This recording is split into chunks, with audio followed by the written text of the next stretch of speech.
So you just watched a video and you learned that El Dia de los Muertos, or Day of the Dead, is a holiday that's celebrated throughout Mexico every November 1st and 2nd.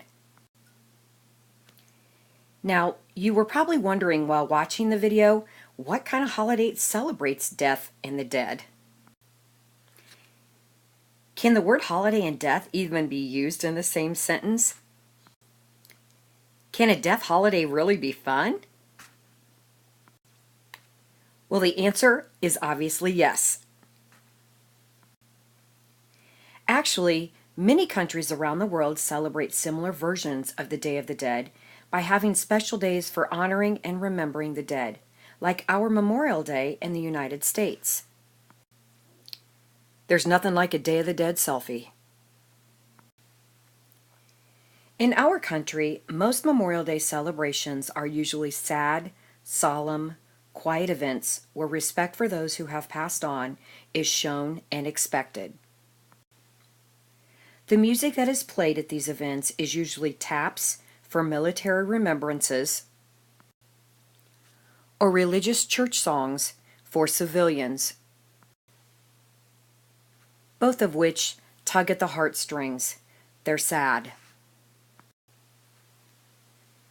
But in Mexico, the celebrations for deceased loved ones is a loud, happy, and sometimes raucous affair. I think it is great that the Mexican people can celebrate death in a celebratory manner with joy and laughter as opposed to with tears and sadness. To Mexicans, death is not the end, but rather just another stage of life. During the video, you also learned that Mexicans believe that El Dia de los Muertos allows the dead to live again. During this time, it is thought that the deceased return to their earthly homes to visit and rejoice with their loved ones.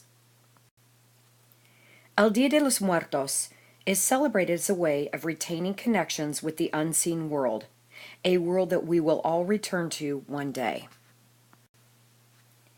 Since El Dia de los Muertos is a holiday for honoring and remembering those who have passed on, you know that it is a festive, joyous time of celebration.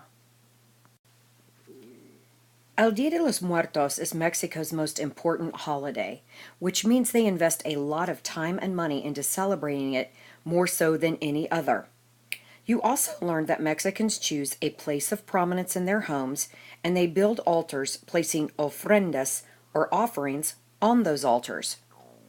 The main offerings that go on any altar are pictures, candles, food, skulls, skeletons, flowers, and objects of remembrance. We'll discuss those a little further here. The offerings, or ofrendas, that all Mexicans shop for are copal, a Mexican incense. This incense, or copal, is burned on the altar every night. Next, every altar must have cempasúchil, or marigolds. Marigolds are chosen for their bright colors and their unique smell. It is believed that their bright color and unique smell help to lead the spirits back home. No altar would be complete without pan de muerto, or dead bread. Pan de muerto can be decorated in a variety of shapes and sizes. Pan de muerto is a sweet bread that tastes like vanilla and sugar. The next items that every altar must have are velas, or candles. The candles are burned along with the copal, or incense. It is believed that their light help lead their loved ones home. All Day of the Dead altars are decorated with papel picado, or cut paper. The papel picado can be homemade, or it can be bought in banners, like are strung up in this yard.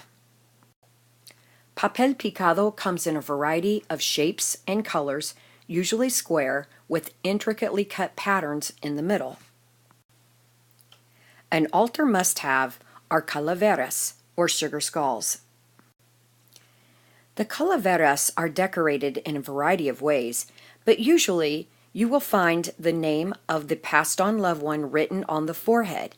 It's not considered rude to eat it as you're celebrating their life. Calaveras are sweet and yummy, and children pass them out as treats when people come to view their altar, kind of like we do when we pass out candy at Halloween. All altars have a cup of mole, or a spicy chocolate drink.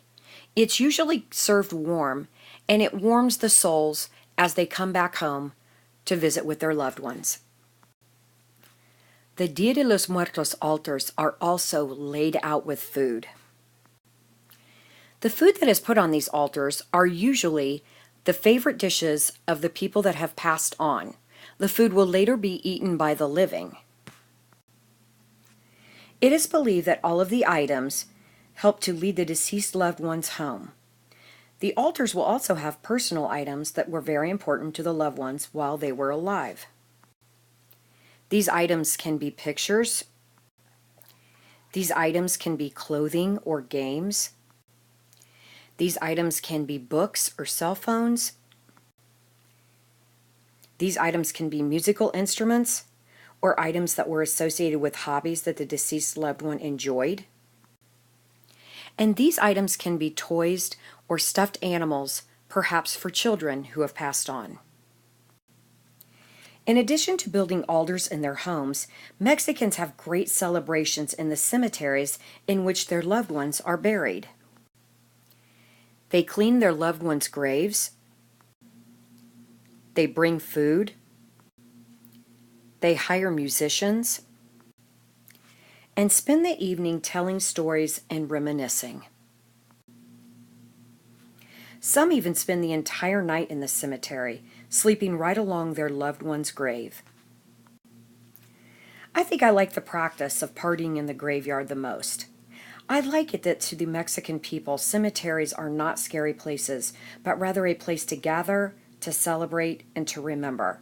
I mean, can you honestly imagine eating and dancing in any cemetery in America? You wouldn't. It would be considered disrespectful. To say that Mexicans have a different view of death is an understatement, and this holiday of El Dia de los Muertos proves it.